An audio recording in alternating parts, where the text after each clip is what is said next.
La campagne du président Recep Tayyip Erdogan a reçu un sérieux coup lors des élections de dimanche qui ont mis fin à son gouvernement après 13 ans de règne sans partage quand il avait la majorité.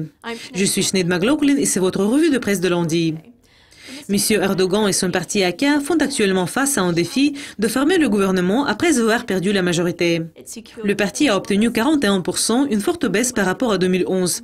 Et il doit former une coalition ou entrer dans un gouvernement minoritaire. Les lires et les actions turques ont fortement reculé ce matin, comme les marchés ont réagi à cette nouvelle. La monnaie turque a chuté de près de 4% jusqu'au plus bas de 2,75 par rapport au dollar. Et les actions ont glissé de plus de 8% peu après que la bourse d'Istanbul a ouvert. La Banque centrale a rapidement agi pour soutenir la lire en réduisant le taux d'intérêt sur les dépôts en devises étrangères. Un ancien analyste de la Turquie au département d'État des États-Unis a commenté le résultat ayant dit « C'était un échec cuisant pour Erdogan et cela pourrait ouvrir la voie à une période d'instabilité accrue et de la politique déroutante. » Monsieur Erdogan est un boxeur qui a reçu un coup mais qui n'a pas été abattu. Sa rhétorique de plus en plus anti-Washington a pris son péage et l'administration d'Obama va maintenant attendre pour voir quel gouvernement pourrait être formé de cette confusion. Le parti pro-kurde HDP a franchi le seuil de 10%.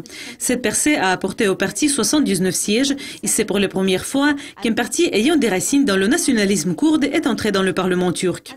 Le parti a réussi ayant fait appel auprès des Kurdes et ayant attiré l'attention des gauchistes et des adversaires acharnés d'Erdogan à son message sur l'égalité, les droits des homosexuels et les préoccupations environnementales.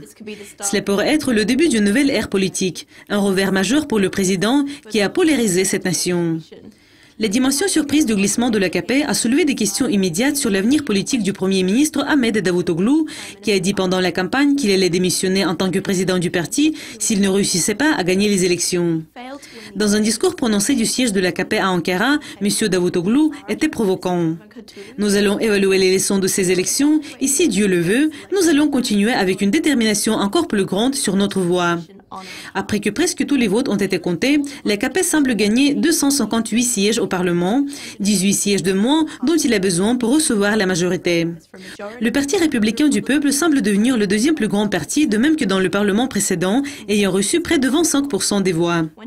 Le Parti du mouvement nationaliste gagne la troisième place avec 16,5% et le Parti démocratique des peuples s'établit en quatrième place avec 13%. Le HDP devrait recevoir de 75 à 80 sièges après avoir attiré les votes grâce au soutien kurde. C'est tout pour les revues de presse de lundi. Je vais vous tenir au courant de la situation en Turquie mercredi, donc restez à l'écoute de Yukascopy TV pour apprendre plus. Au revoir.